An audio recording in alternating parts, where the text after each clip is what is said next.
اصعب مشهد كان حصل مشكله ما في اللوكيشن، فكنت متضايقه وخلاص عايزه اعيط يعني.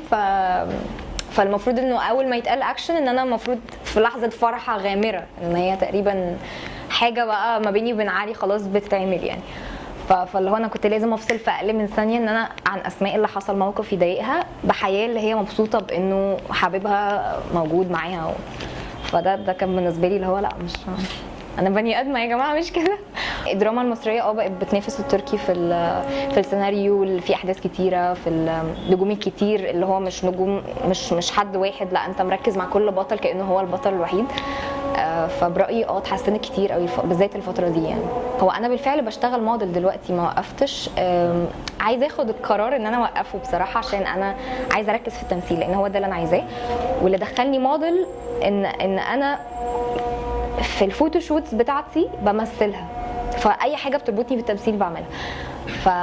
فمش عارفه هكمل فيه ولا لا بصراحه، بس انا بحبه يعني. مش قادره يعني، كل ما اقول انا النهارده هبطل يجي لي فوتوشوت مثلا انا مش قادره بضعف، لا انا لازم اكمل. بحب جدا شاديه، بحب جدا سعاد حسني، بحب هند رستم. يعني ما فيش حد دلوقتي بالنسبه لي ايدل. يمكن بحب غادة عبد الرازق بس مش ماي ايدل. الايدل دلوقتي في تلك الزمن هي مروه جبريل بالنسبه لي. بس لكن حد في السينما المصريه بتابعه اخباره لا، ما فيش الاوبشن ده. نفسي جدا ابقى مع احمد حلمي، بحبه جدا. وبحب جدا ياسمين عبد العزيز لان هي طبيعيه ودمها خفيف باحترام، يعني مش لازم تضحك باسلوب مش تمام، لا بالعكس الفاميلي بتقعد تتفرج عليها مش بتتخدش حقها يعني.